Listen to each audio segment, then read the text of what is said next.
Okay, let's welcome Jazzie Muganzo Murphy, pronouns she, they, bro, and sis, who is a thriving institutional strategist, a change manager, and authentic leader.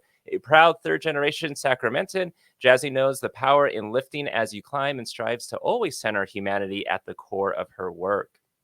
Jazzie currently serves as the Dean of Student Services at American River College, a community college in Sacramento, where she oversees outreach, orientation, success coaches, student life, and completion programming. Jazzie is also the CEO of A3 Education Consulting, an educational consulting firm with a mantra that believes in the student development process that centers students' journey to arrive, aspire, and achieve, with a focus on preparing 9th through 12th grade families for post-high school transition. As a seasoned higher education practitioner, she also has the perfect blend of personal and professional expertise that schools, organizations, and families can rely on to get the job done with style. Jazzie, welcome to the podcast. Matt, thank you so much. I'm so excited to be here. I feel like I'm in community with my people again. So, yeah, I'm happy to be here. Thanks for the invite. Yeah, no, and it was great to connect with you at the Region 9 and CalCan conference back in March. I've had you on my list of like, I have to get Jazzie on this podcast. Listeners are going to love to hear from Jazzie. So glad that this worked out. And so usually our first question we throw out there is, tell us about your path, your journey into higher ed and academic advising and where you're at now. Yeah, that's such a good question. And there's so many ways to go with your story. I'll just start by saying there's so much power in our stories, particularly for our students and for new professionals who are jumping into this field. They tend to see us leaders all put together and, think we have it all figured out, but we all have that kind of messy story, messy journey that got us to where we are. And so thank you for this question, because I'm always excited to have an opportunity to share a little bit about, my story. So I'm from Sacramento, as you mentioned, third generation, grew up here, went to high school here, was an athlete, and that was really the driving focus of my life, at that time. But like a lot of teenagers, I think I'm very stubborn and thought I had it all figured out. And that created a bit of a rift, between me and my family at a pretty young adolescent age. And so I ended up graduating high school late. I graduated a semester late. And I think at that point I was kind of like, I'm done with education. I'm done with school, like forget sports. I was just like, I just want to work and make money is what I thought I was going to do. And so I just started working little, random jobs, check cashing, Target, things like that. And I before I knew it, like I was pregnant with my daughter. I was 19, 20 years old. All I had was my high school diploma, and I had a bit of a panic set in. I was like, hey, this isn't the life that I want for myself. This isn't the life that I want for my kid. I've got to figure something out. And so begrudgingly, I returned or entered higher education, and I started at Sacramento City College, which is another one of the Los Rios campuses up here in Sac. And I just went like with the mindset of like, I just need anything that's not a high school diploma. Give me a certificate, give me a credential, anything, you know what I mean, that I can take to an employer to show that, I'm a good quality employee. So I started really focusing on office administration. My mom was an elementary school secretary for most of my life. And so I kind of grew up in office environments, and I was like, I could do that. And so I started down that path. And I think like most students, I was like, well, what about this other class? Like, it's not part of my path, but, I'm kind of interested in it. And I started taking a bunch of speech communication classes and just absolutely fell in love, like with the studies, with the theories, and was like, okay, I'm going to be a communication major. I want to be something bigger than, just getting my certificate. But I knew I needed to get to work immediately. I literally had a human being growing inside of me. And so there was like, time was of the essence. And so I really wasn't sure about, long-term higher ed, but I ended up having my daughter while I was still at Sac City. And that really opened up the door for me to join a bunch of our support programs. So I was in EOP&S, which is EOP at the CSU. There's a subsidiary program for parents. I was low income at that time. So I was in all of these programs, getting a bunch of resources. And that was like really the first time that I met a counselor or an advisor.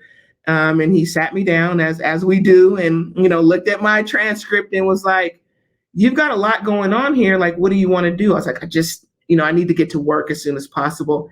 And he said, if you take this one more class, you could transfer to Sac State. And for me, being kind of first generation, never really saw myself on the path to higher ed, for someone to say, "We see you and we see you at the university level," was like the first time that had ever happened to me. So I kind of sat with it and I was like, okay, well, what's one more class? I said, well, what's the class? And of course, it's the class that no transfer student, no communication major wants to hear. It was stats. And I was like, I'm never going to make it. I'm never going to get to the 4-year. But I got very lucky. And I had this instructor, his name was Sellers, rest in peace. I believe he's passed now. But he taught statistics in a way that made sense to me as an athlete. And I ended up passing the class, transferred to Sac State. And I was at Sac State, and orientation was mandatory at that time.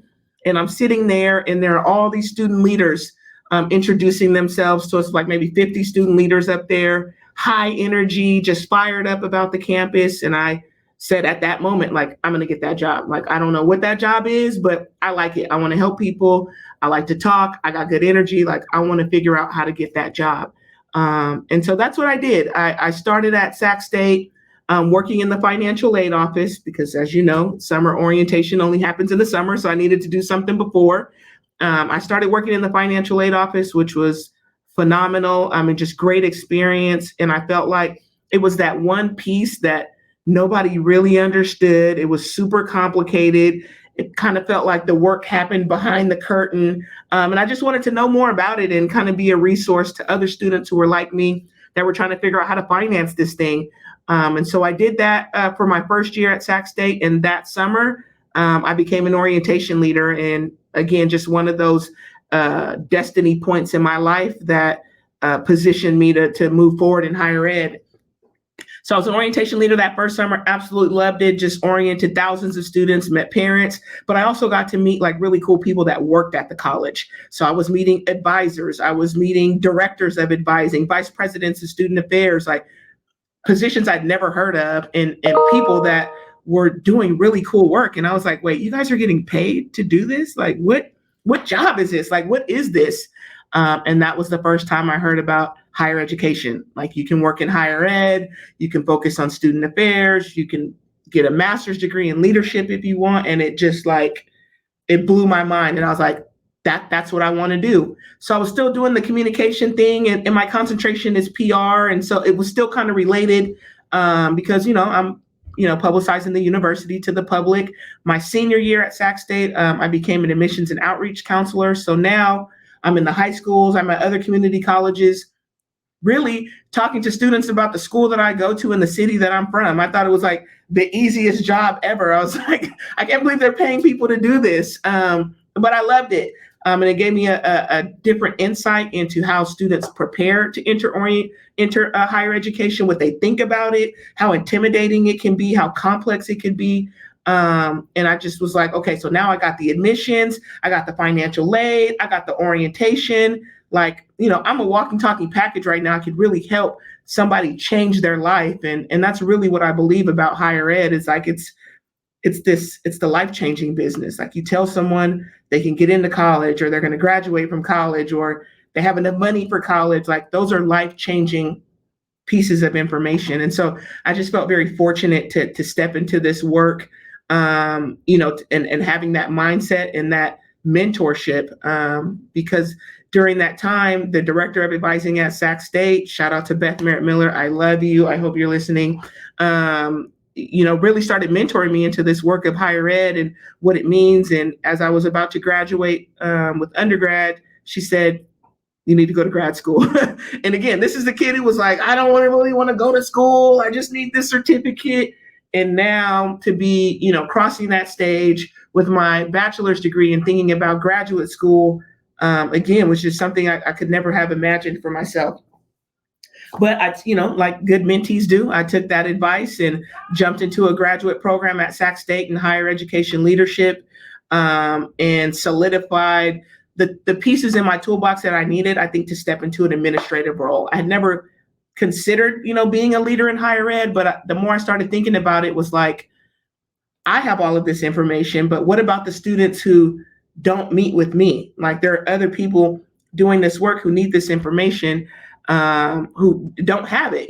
So I was like, okay, leadership is where I need to be. So the degree made a lot of sense. In 2012, I got my master's in higher ed, leadership from Sac State, and probably the next year after that, at Sac State, we started talking about developing a one-stop. Stepped into a leadership role with getting that one-stop up and off the ground. And that's when a position opened up in academic advising at Sac State.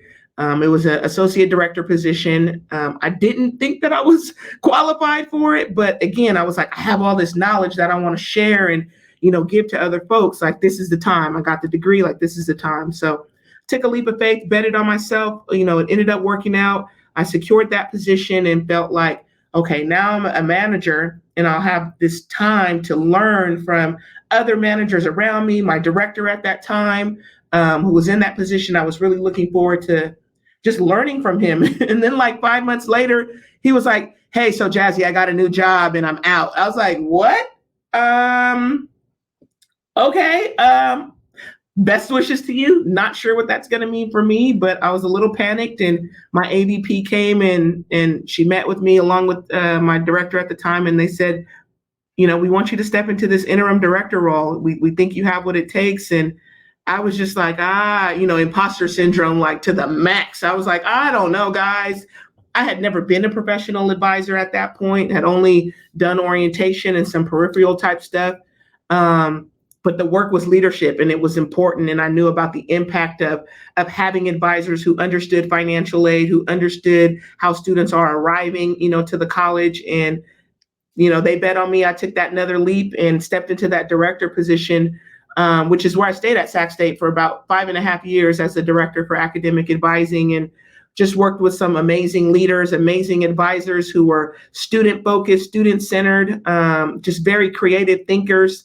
And as much as, I think I was able to share knowledge with them, I learned a lot from them, about myself and just how to show up in this work, how to be an authentic leader, and the impact that has, particularly on like students of color, employees of color, being able to just see themselves or another version of leadership that is non-traditional, I guess, if I could use that word. So it was an amazing experience. And another opportunity presented itself here at American River College to run their brand new first year experience program, which was very much in alignment, again, with everything that I had been doing at Sac State. So in August 2019, I took another leap and jumped into a director position here at AR. And within, I want to say 9 months, was promoted to a dean of student services. And so that's where I've been since August of 2019, home of the Beavers, and doing some really cool work with community college students and helping them, kind of find their path, stay on that path and complete that path, in a timely manner. So my journey to higher ed is like, it's kind of all over the place, but I think it's important to highlight that, because it wasn't like I graduated from high school, then I went to college, and then, everything fell in alignment for me. But you can do it, you know what I mean? But I think your story, in a sense, like at any point in your journey can relate to somebody, and, you're talking about how it was like, hey, you want to go on to the CSU, go on to 4-year, you got to take the stats class. There's that momentary like, maybe I don't want to take that class. Your mentor says, hey, you want to go on to grad school? Maybe do I have to? Mm-hmm. Hey, we want you to go and we want you to be a director. So you have these momentary kind of like you're saying, it's that imposter syndrome. But then ultimately, a little bit after, you're like, you know what? It's a challenge. Let's do this. Let's make this happen, and let's see what happens from here. Let's see what the future holds. Exactly. And there's so much positivity in that. And you mentioned before, and I think I saw on your website too, like and it's in your bio that you talk about these 3 words: arrive, aspire, and achieve. And these are words that you live by, because you've talked about before how you were that student that, and you've worded it that you should never have made it statistically, but here you are. When you pick out those 3 words for those 3 A's, the arrive, aspire, and achieve, why those words? Yeah. I think about just like the development that happens as we move through this journey called life, and recognizing that we have power, we have capital, no matter where you're coming from, like you have this sphere of influence. And so to recognize first that we arrive, like and validating how we arrive and how we show up and making sure that we know that that's okay. Exactly who I am, how I am, what I'm bringing to the table is what I'm bringing. You know what I mean? And to recognize that that is totally okay. And that's the best place to start. I think a lot of times for students and even like just new professionals or professionals in general that are stepping into new realms, we have that moment of doubt, like, do I have what it takes? Am I ready for this? Should I be here? And that first A for A3, that arrival is like, no, you should be here. You're exactly where you should be at the right time in your life to make this next step or to prepare for this transition. So that's the arrive. The aspire piece is about the dream, right? Like we have to have a dream. We have to cultivate that dream. The work that I do with families is about validating their students' dream. A lot of times I see families that are putting their dreams on the student or what they would have wanted or what they would have hoped that they could have done. And unfortunately, like that shit passed, right? And now we're focused on the individual student, right? What are their dreams? Not comparing them to their older siblings or your coworkers' kids, but like, this is what this student, how they showed up and what they're aspiring to do. I'm working with the family right now, and the student is very interested in game design. But the family is like, it's computer science. And so we're having this conversation about like, hey, game design is a growing field. It's a lucrative field. There are so many opportunities within game design that will allow your student to be happy and to be successful. And I think for them, it's like, we just want him to be independent. We want him to be stable and kind of helping them recognize like the dream that he's aspiring to can help you accomplish your goal that you have for him and his goal. And so that's honestly where a lot of the work with A3 resides, is like in that aspire stage of like, let's listen, and as advisors, we do that naturally. And when we're listening for things that students aren't saying, we're looking at body language when they're talking about, a major that they're really excited about. Do their shoulders go up? You know what I mean? We're trained to do all of that. But for parents specifically, it's a bit of a shift, right? Because your student's now in the driver's seat. And so that aspire piece is critical, and it takes time. And then the achievement is like, okay, we've identified what we want to do. Now let's execute. And that's where I feel like I really thrive in the work that I do with A3 is like, let's come up with a plan. And this plan is going to be individualized. It's going to be tailored specifically for you, for your dream, and for the goal that you have set forth for yourself. And so through that stage, we're talking about, is it college, right? Because a lot of times it's like college, but for some students, it's not college, or it's not college right away. Like maybe it's a certificate or vocational. And I think the work that I do at the community college now just opened up my mind to like, vocational is getting like a bad rap. Like we all need plumbers, we all need mechanics, we all want those solar panels on our new houses. Like it is lucrative. It is a short time span to get there. And so just helping families and students sometimes recognize that, hey, there's more than one way to get to Disneyland. You know what I mean? Like you can take the 5, you can take the 99, you can go up and you can come across, but however you get there, let's get there. You know what I mean? And let's set a goal and then let's achieve it. And that's a lot of what A3 is about, is like working with students and families through that developmental stage to help them identify, what does post high school transition look like for this student, right? That I live by that as well. Just trying to remember that it's a journey, right? You know what I mean? It's not a destination, but it's all about these decisions that you're making, the growth opportunities that present themselves along the way. Absolutely. And let's talk more about A3, because you're talking about, you're focusing on the 9th through 12th grade with families and the post high school transition. What made you decide to focus on 9th through 12th grade? Yeah, it's a really good question. It started back when I was doing outreach. And a lot of times the students that I'd be interacting with would be seniors. And I talked to them about like this exciting campus that I go to in the city that I'm from. It's, it's affordable, only to find out that they didn't take this one class, or they don't have the test score that they need, or something has made them ineligible for admissions. So there was a lot of heartbreak in that work, right? And yes, you redirect and you help students come up with, a plan B that will still help them, get to Disneyland, if you will. But in those moments, I just felt like, gosh, I wish I could have got to you sooner. You know what I mean? Or I wish I could have talked to you about, advanced education or different ways that you can do middle college so that we could have, avoided this situation.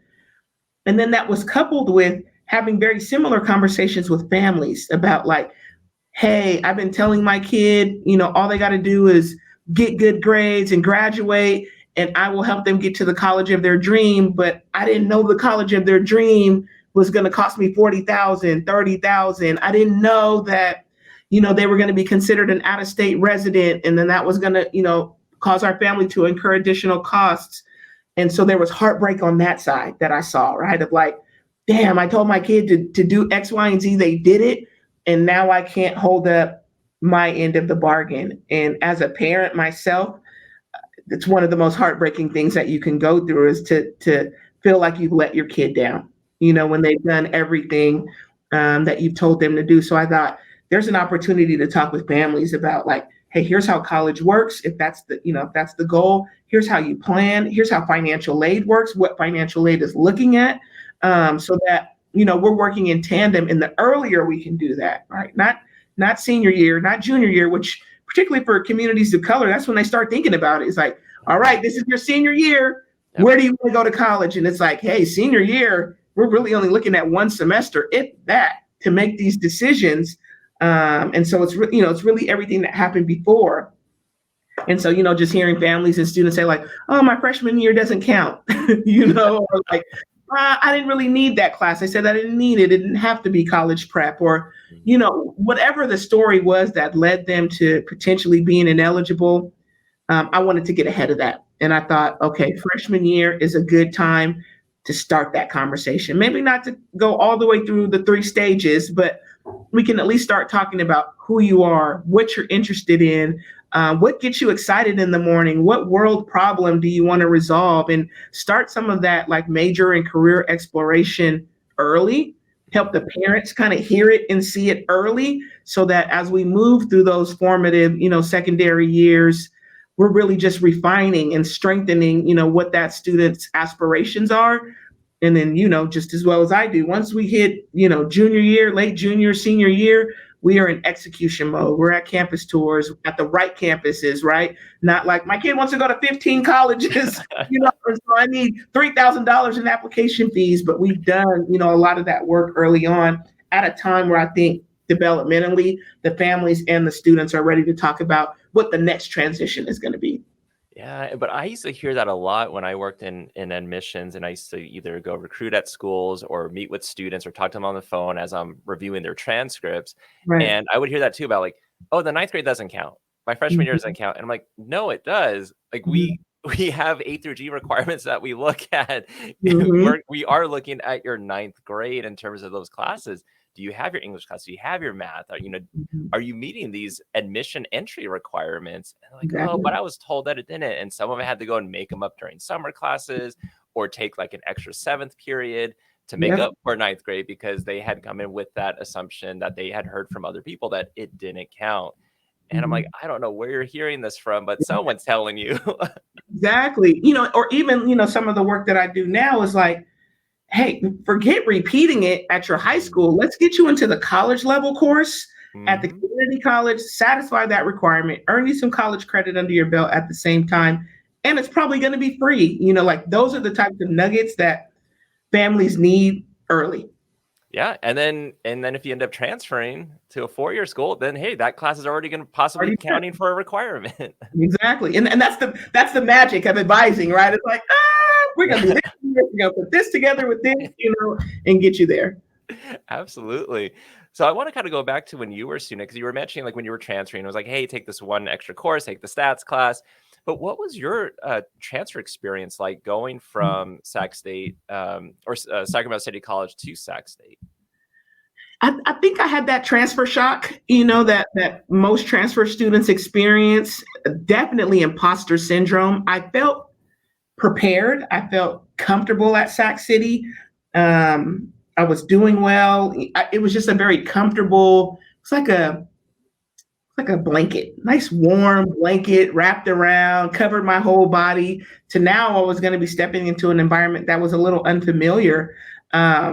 And so I was nervous, to say the least. I didn't know if I was cut out to be a university student, but I have to I do this every time I tell my story. I have to shout out my EOP&S counselor, Mauricio Gonzalez. He's doing some independent work right now, and he's my colleague now. But if it wasn't for him to say, you can do this, you know what I mean? Like, it's okay to have a healthy amount of fear and doubt, but don't let that paralyze you. You know what I mean? Let it propel you. And that was something that I took with me, transferring into Sac State. And I think, honestly, one of the wisest things I could have done was get a campus job. Mm-hmm. I knew I needed to work, and I knew working at the college was going to work best just for my school and, my personal life. But it also gave me community right away. I had 3 or 4 people that I knew that I could, rely on. I knew that there was a microwave and a refrigerator there. I could heat up my food. And it just immediately immersed me into the university culture. So then I started learning different things, hearing from different people. I'm surrounded by student affairs staff members and other professionals. And it helped me just settle in very, very comfortably.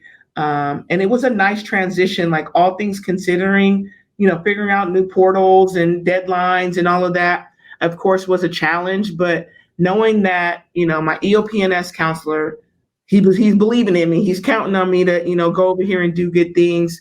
And now I'm in an environment of other like-minded individuals that want to help students, but also are focused on, their own academics and their own goals, made that transition a lot smoother. And so when I started doing orientation and outreach and all of that, that was one of the first things I would tell people is find your community.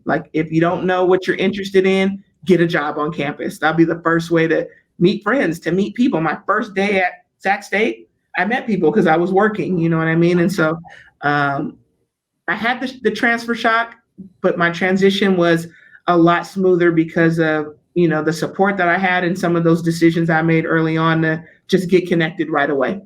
Oh, yeah. And having that on-campus job, so beneficial, like you're talking about. I mean, especially, getting to meet other student assistants as well, and what major they're doing, what resources they know about, and then the staff that knows a lot too about the institution and can help you navigate and guide you in addition to your EOP counselor. But also, you're not having to commute. You're right there on the campus. So go to class, go to work, go to your next class. I literally told people, I went to Sac State for orientation, and I was going back to that campus every single day for 12 years. That was my life. And it was easier for me. I was I go to school, I stay there all day, I go to work. And then when I come home, I change hats into mommy mode, and then we do that. And so it was just a really nice, school life balance that I know advisors were talking to students all the time about finding that balance and finding time for yourself. So I will always recommend, getting a campus job. Get a job as an RA, get free housing most of the time. So that's another one. That is true. And finding those extra little benefits too. Especially being an RA where it's okay, hey, we'll cover you for your room and board. Mm-hmm. Wait, I don't need to find money for that. Exactly. Yep. So let's talk about American River College. How would you describe ARC? So ARC honestly is a small community. We have, in good times, over 30,000 students on our campus. We're one of the top 5 largest community colleges in the state. We are a part of a multi-college district. So there are 4 community colleges in the Los Rios district. It's us, American River.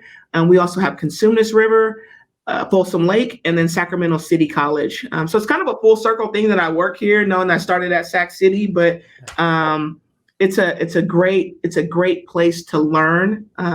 Our faculty, that's both our instructors and our counseling faculty, are some of the most dedicated and committed individuals that I've ever met in this profession. The compassion that you need, the humility that you need to work at a community college is a unique skill. We have students here who literally they just arrived in the United States and this is their first stop. So we have a high English language learner population. We have a high immigrant population, but it's a diverse campus across the board. We recently received the Hispanic Serving Institution designation with over a quarter of our students identifying as Latinx. So it is just a really perfect small like peek into the city of Sacramento. Like you get every part of Sacramento right here at this college. Sacramento is a city of trees. There's a debate about whether or not we're the farm to fork capital, but those of us from Sacramento know we are the city of trees. And so I'm looking outside my window right now. There's just hundreds of trees across the campus, lots of places for students to kind of lounge and hang out. Within our division of student services, which is the equivalent of student affairs at the 4-year, we've got all of the support programs that you can imagine. We have a Beaver Cares area, which is for our food pantry, our housing insecure, our food insecure students. Cal Fresh runs out of there. And so this is a place where if you don't know what you want to do, who you want to be, or even just where to start, American River College is a great place to just step foot on. We've got a rather new president. I still consider her to be new, but she started during the pandemic in January of 21, who is just absolutely on fire, who's got the college reimagining and rethinking about how we serve students, what our commitment to equity and social justice is, and how we're delivering on those words that we put on our website. So for somebody like me, it's great to just have an excellent model to aspire to, no pun intended, but to aspire to in this work. We are always evolving. We're part of, Guided Pathways. We can talk more about that later, but really being intentional with our students about helping them figure out what they want to study and getting on a path to complete those courses. Along with a success team wrapped around them to make sure that they get all the way to that finish line. And so the work that I've done here at AR has been a lot of innovative work, a lot of new programs, standing things up and helping it find a place here in the fabric of the institution. But it's just a great place to learn. It's a great place to work. Our student services professionals and just our classified staff across the board are just high quality executors. They go above and beyond. And I don't mean to say like they're working late hours, after hours, like underpaid, but they put the student first. And whether they're in our operations and facilities area or the library or on a front line, student services department, we are all kind of operating from this premise that our students come first. This is the first campus that I've worked at where it's in the strategic goals, like students. And it's not just a strategic goal, it's strategic goal number one. And that's just so refreshing to know that that's the place that we operate from. That's how we make decisions. That's how we recruit. Everything we do is, just with students in mind and with a hyper focus on equity, and making sure that we're closing gaps, making sure that we're decolonizing wherever possible, that we're questioning our policies and practices, and making tough decisions where we need to. And so AR is, I joke with my colleagues in the district, we're the first of the Los Rios campuses, so we're the flagship. And so I take that very seriously. I see us as leaders in the district and leaders in the system, and that's our president is driving by right now on a golf cart. It's commencement, and she's just cruising around. Like that's the type of place that I work at, and I love it here. AR has been just a great place for me to learn and grow and develop, and I've seen that the same in my colleagues and in those that I lead as well. Oh yeah, I know you're talking about your president. You still consider your president new. I still think of anyone that started in 2020 is still Right. new. Absolutely. And so much has changed. I mean, the campus has evolved so much. And I started in 2019, so I was only here for a semester, and then the pandemic hit. So I think I still consider myself new too. Yeah, and it's nice to know that in the strategic goals, it's the first one is about the students, and it's not just a a buzzword that's thrown Mhm. around or it's just said as a quote. Mhm. It's written, it's in writing, and it's there. And so it definitely gives that institution purpose. That's Yeah. why we're here, is for the Yep. students. Yep. Hold us Yeah. accountable in a very special way. Yep, 100%.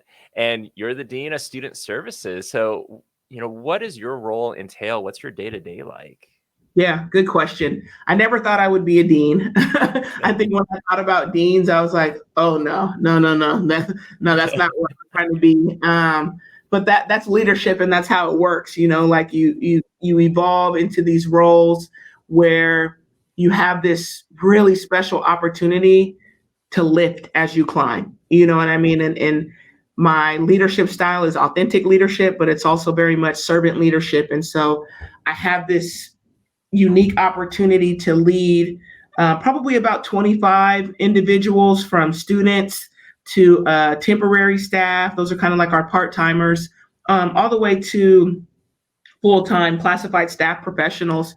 In the areas that I oversee are outreach. And so in working with that outreach area, it's really thinking about strategically right now, specifically, like how do we recruit our students back?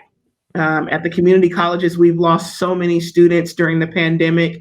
We've lost a lot of our Black and Brown, our queer students, our API students.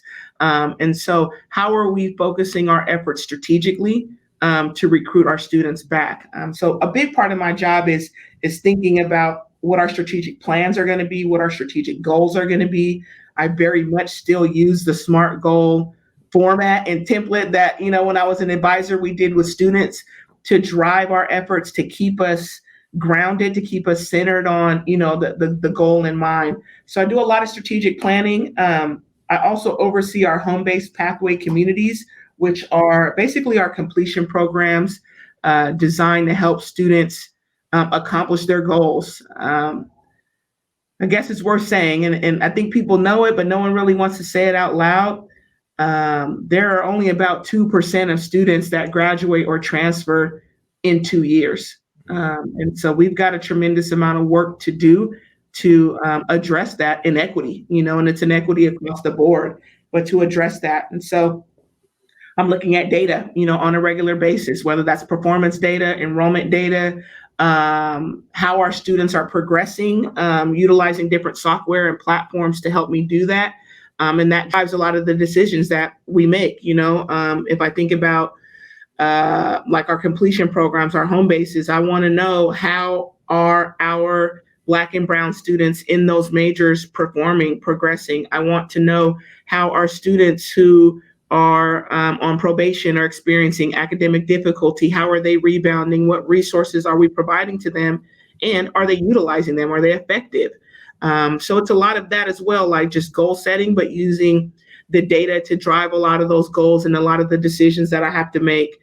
And budgets, I think that's just like kind of the standard part of, being in roles like this, is being a good steward of the public funds that, we're responsible for, and trying to create opportunities for students to engage that really speak to them, that really connect with them. So thinking creatively sometimes about maybe how we, in student life, how we'll partner with another area or department to, bring a speaker out, to bring a DJ out to the quad.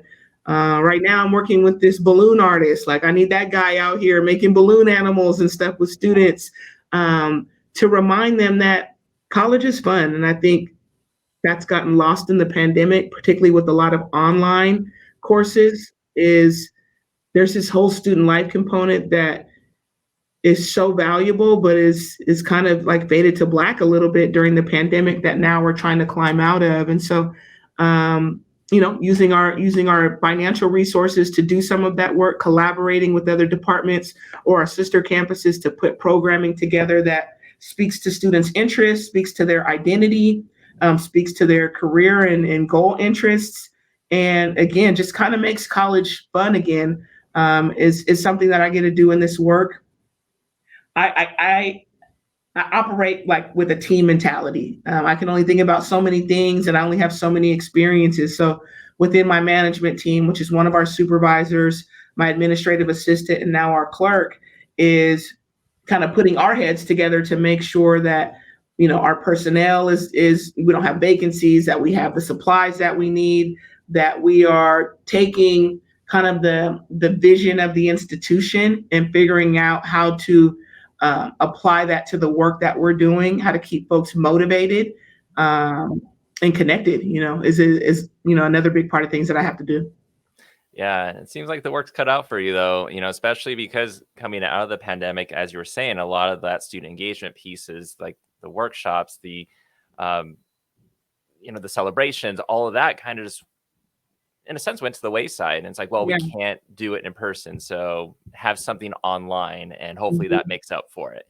And then Mhm. now, as many of us have returned back or are in some kind of transitional modes with this, we're looking at, okay, do we have money now to even do this? Is it going to be one of those where, well, if we fix the wheel in a sense that when we were online, do we return back to having something Right. in person, and then now having those conversations and Mhm. major discussions on that, Right. so And a lot to do.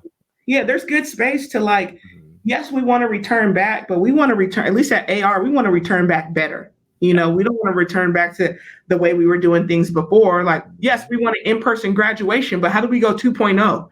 You know what I mean? How do we revitalize it so we give our students this renewed sense of purpose, that they're coming back to something new as well? Yeah, for sure. And you were mentioning about pathways, and so there Mhm. was an article in 2021 through the Connection, and it was mentioned. So yours mentioned the article, and that was titled "Chancellor Discusses Student Goals and Programs Mhm. to Los Rios Staff," and you had mentioned that. It really should be like a home-based pathways communities, that we're not program, it's not programs, but it's a culture shift. It's a Yes. commitment to making changes. So why is it important to make that distinction, and how do you implement those pathways to be a culture shift? Yeah, it's a lot of work, and it's a lot of collaboration. And I'm a firm believer in collaboration and just bringing folks to the table and having just representative, voices when we're making some of those decisions. At American River, we have this history of creating programs. We Mhm. create a program, it goes away. We create a program, we change the name. We create another program. And so our college, just as a community, I think was on program overload.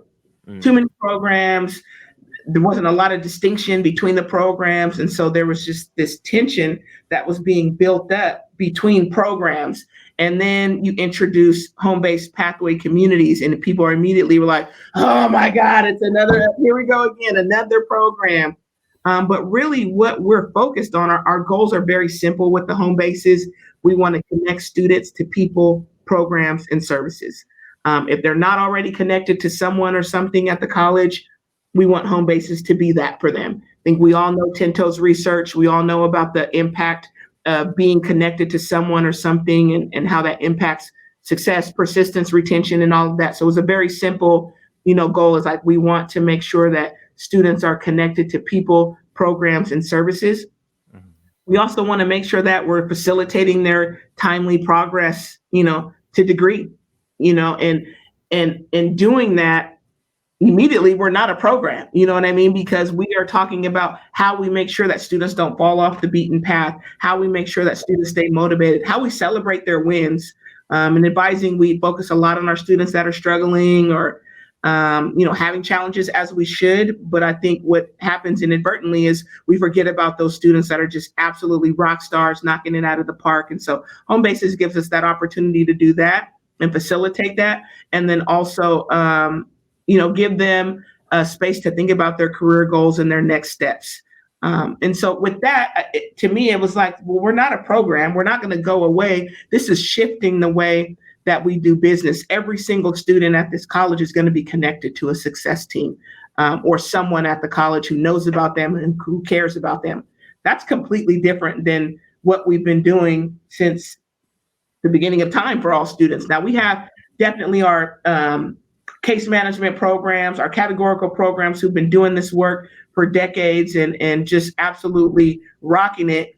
But we know with those programs, there's a finite number of students that they can serve. And there's just a larger population of students who aren't able to connect in those ways that we wanted to make sure had had those opportunities to do that. And so part of it was like, let's not talk about programs, because programs has a negative connotation, at least at our campus. It makes it seem like it's temporary and it's going to go away. And let's just talk about, hey, this is how we serve students. If students don't know where to go, they can go to their home base. If you, as an employee, you don't know where to go, you can go to the home base. We're going to be doing relevant programming, relevant workshops, giving students an opportunity to connect with counselors up front. Like we're telling them, hey, your counselor is available. You have an assigned counselor.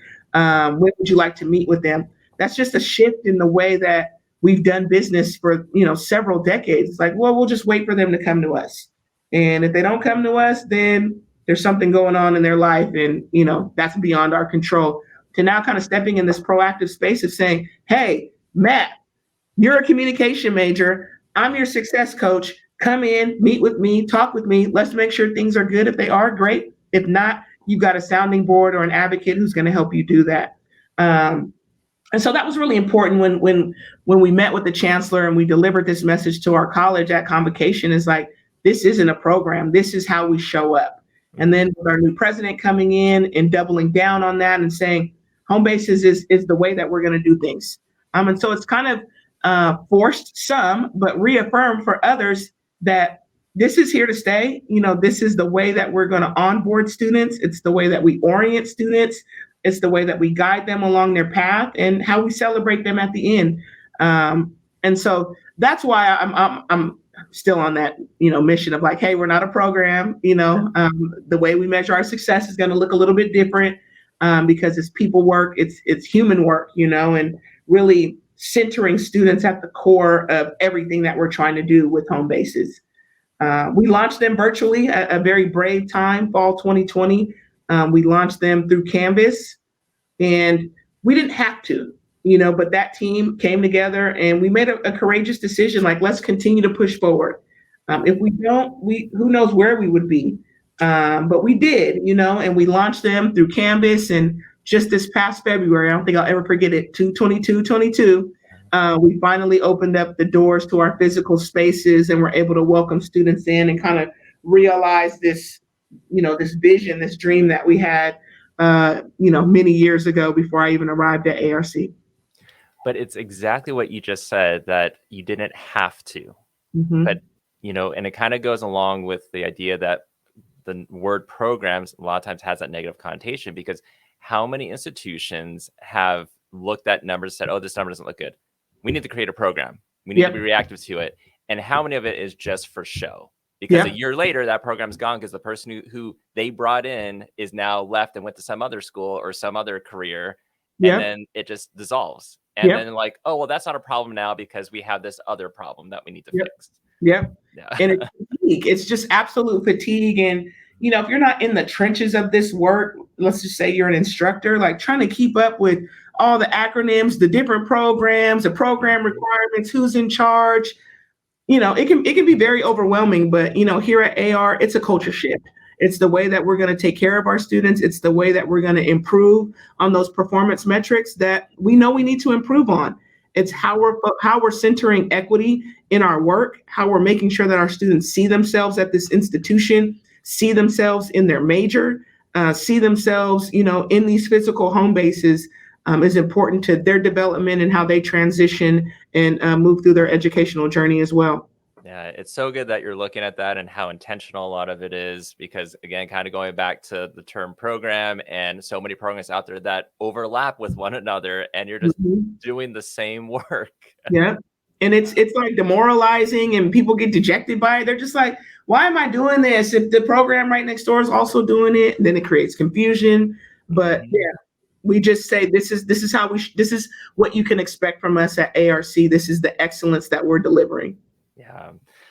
Such an inspirational interview, Jazzie. So many different tidbits that I think a lot of listeners are going to pick up and just be inspired by your story and then everything that you're doing at ARC. So if any listeners have any questions, they want to connect, how can they reach out to you? What's the best way? Man, there's a lot of ways to get a hold of me. I mean, email my work email for sure. And I can say it here, Matt, you can put it wherever it needs to be, but Murphy J at arc.losrios.edu. You can find me on LinkedIn, Jazzie Muganzo Murphy. or on Twitter at Jazzie_Murphy. And I'd love to connect. I'd love to pick your brain, let you pick my brain, and just talk about this amazing work that we're very fortunate to do. I really consider it to be a gift. Not many people can say that they love their job, but I do love my job. I love this work. I'm passionate about it, and I believe in it just wholeheartedly. And if you ever get to meet Jazzie at a conference in person, Jazzie will definitely put a smile on your face. You know, it's that positive energy, and not like the toxic positivity. Like, this is like true, real positivity that will make you feel good and, you know, make you love what you do, being an academic advisor in higher ed. So Jazzie, thank you so much for being on the podcast. Man, thank you, Matt, for having me. It's been an absolute pleasure.